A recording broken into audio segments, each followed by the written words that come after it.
Now, we all know that twins supposedly have a bond, although you play fraternal twins in this movie, but it also shows that siblings can sometimes have some issues, can't they? They certainly can have some issues, and I know that all too well from growing up with my two brothers. But it's interesting you mentioned those twin moments. I was very curious about those and would try to, I don't know if I was getting into character, but I encouraged Ed, anytime you get a feeling or, if something, strange, just call me. Maybe it's happening to me. Yeah, let's see if we're having the same one. Yeah, and we did, sync up a couple times. There was one day you showed up and you were hungry.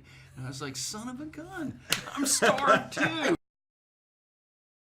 For you, Ed, it must have been sort of fun because even though it was the first time directing for Lawrence or Larry, you obviously knew him well from all the Hangover movies. So how was it to see him in the director's role? Yeah, so let's be clear. He's Larry to me. He'll never be Lawrence. I'm never going to call that guy Lawrence. But I realize as a director he has to be Lawrence now. But it was it was awesome to see Larry kind of stretch his wings out and spread his wings and fly. Yeah, get nudged out of the nest and catch some updraft and just soar like an eagle. Yeah, absolutely. Obviously, you've done a bunch of, for lack of a better word, buddy movies, and so forth. What's the secret to making a buddy movie, so to speak, or a road movie kind of work as it did in this film? I'll take this one. Sure, go ahead. I think you have to just be real buddies for it to work. Chemistry. Right?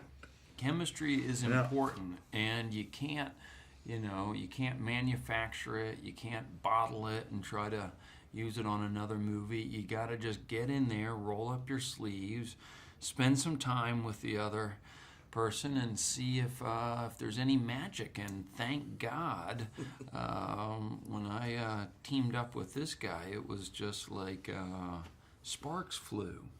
Right. Yeah. You're seeing it now. I don't have to tell you that.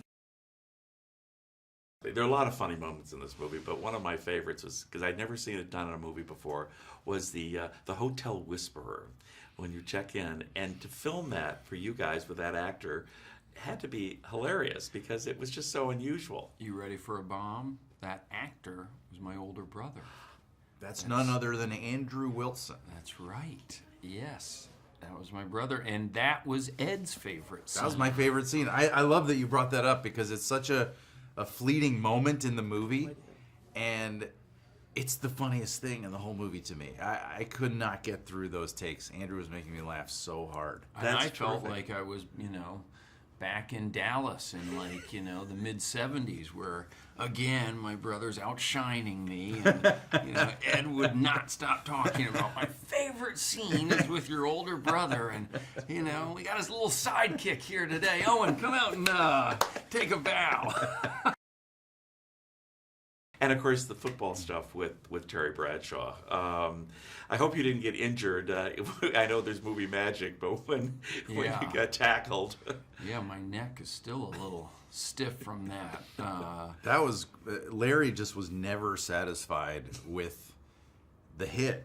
No. Ving Rhames just clotheslined you, and Larry was like, the timing was off, the angle was off, and just take after take after take of just... But now it's nice when I, meet somebody from the NFL, because I know, you can take it. What they went through, because, look, I was there in Florida, and... you took your lumps. Yeah, I took my lumps.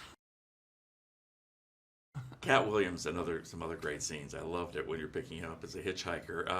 Have either one of you, I'm sure at some point in your life you've hitchhiked. I've hitchhiked a little. Yeah. Have you ever picked up a hitchhiker? No. I have not returned the generosity. You didn't pay it forward. No. But he was so funny, and you guys all, was there any chance to do any improvisation in this? That was good improv right there. That was known as a screw-up. Hey.